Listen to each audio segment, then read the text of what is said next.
Hello Internet, Guy in a Plague Mask here, and today I will be showing you my redone LEGO Retaliator Class cruiser from the Senate.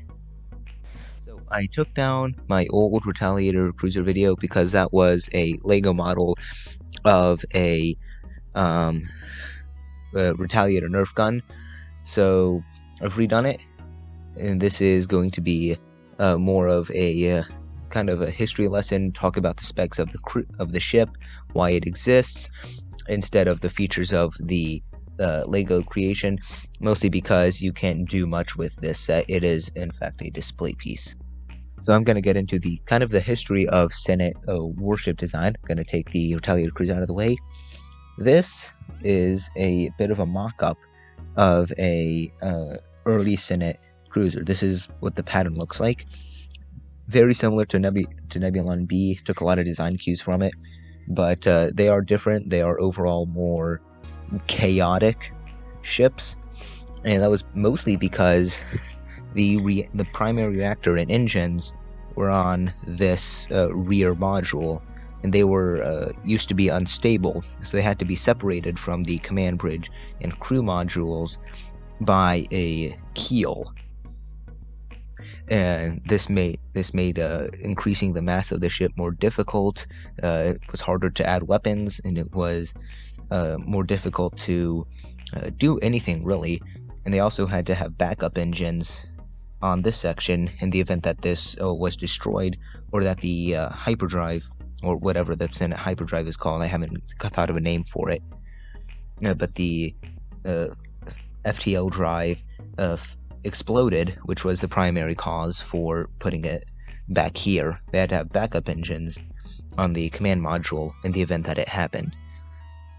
So this ship design, after Broken Peace, actually it was during Broken Peace, this was soon realized this was no longer needed. They no longer, hyperdrives became more efficient, reactors became less unstable, or more stable is the term, so they no longer needed to have the compartments separated.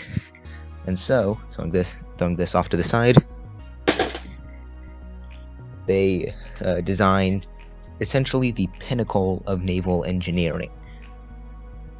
It is bristling with turbo lasers and point defense turrets. It can carry 10 squadrons, or 10 to 20 squadrons of 30 fighters. It has a massive orbital bombardment cannon, which is also used for ship-to-ship combat, and it is just really big. It is 3.2 kilometers long. I don't know how long that is in feet, but in order to give you a proper kind of size scale, this is a frame of an Imperial II Star Destroyer. I only built the frame because I don't have enough pieces to make a small one at this scale. As you can clearly see, the Imperial II is only slightly wider. It is shorter and shorter. I don't know, like less tall and less long than the Retaliator. I'm gonna put this off to the side. So the Retaliator is still in service. It is only the heavy cruiser. There are also Guardian battleships, which I have explained before, but it's basically the Retaliator twice as long, so it's 6.4 kilometers and it has 3 barrels.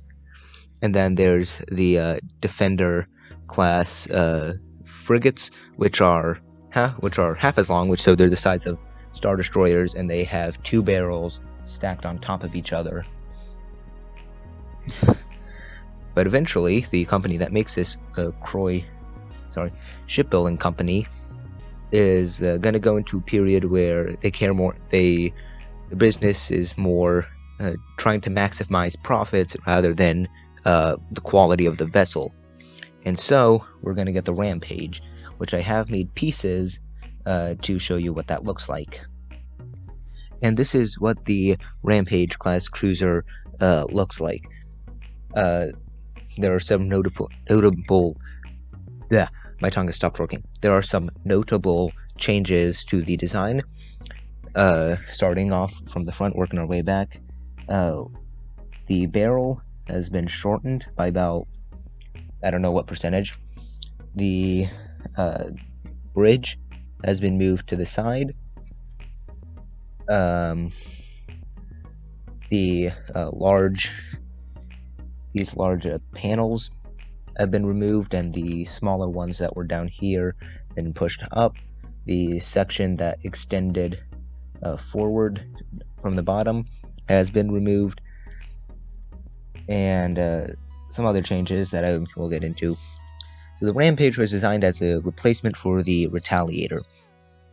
It was less popular and less successful due to several factors. Number one, the Retaliator had an insanely high popularity. It was going to be extremely difficult to match that. Number two, the new bridge placement, which comes off because it's only attached by a couple studs. This new bridge placement is less than ideal because captains generally like to be able to see what's on this side of their vessel. Looking up above your vessel was a problem for Retaliators, but that's not really a problem because generally you're not going to be attacked by another cruiser from up here, because most of the time you don't have most cruisers don't have weapons on their bottom. Next thing, their hangar opening has been significantly reduced. This makes it impossible for frigates and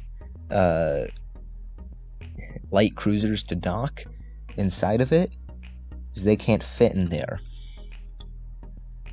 But due to that hangar opening being there, they have filled in this primary hangar and added cannons to the bottom, which weren't needed. The biggest mistake the Rampage made, though, was its complete lack of point defense turrets. This led to, after 400 Rampages were built, the shipment was cancelled and the line was scrapped.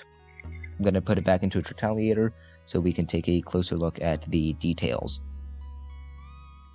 So, taking a closer look at the details, the bridge is back here, offering a clear line of sight as to seeing where the gun is firing. We also have the fire control room at the top for the gun.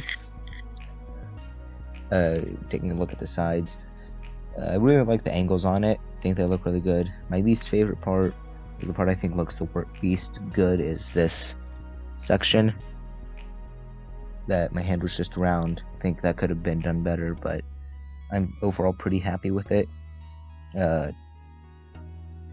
Side of it, we have the hangar, and that's pretty much it for the thing. It's a pretty solid build.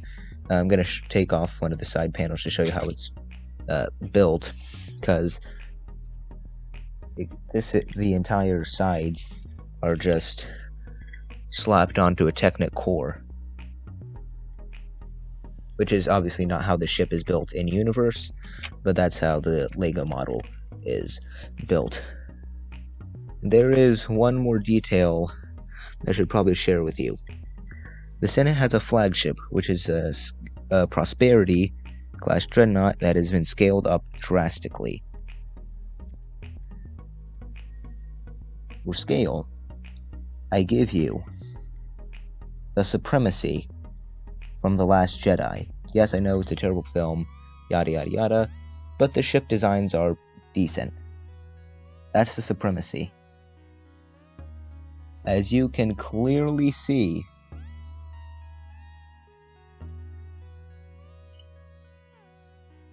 the Supremacy, which is one of the largest space vessels ever put to the big screen, is dwarfed by the Prosperity. And there are also versions that are twice as long and twice as small, corresponding to the Guardians and the Defenders. class battleships and light cruisers. But I did the math. I watched a scale video, and based off of what I saw in that video, this is as big as the Starkiller base cannon.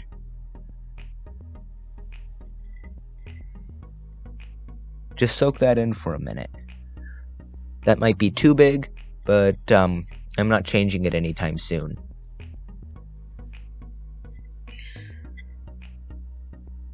Anyway, I have another review coming out today. So, yeah, that's my Retaliator Class Cruiser plus Prosperity attachment. This has been Guy in a Plague Mask, signing out.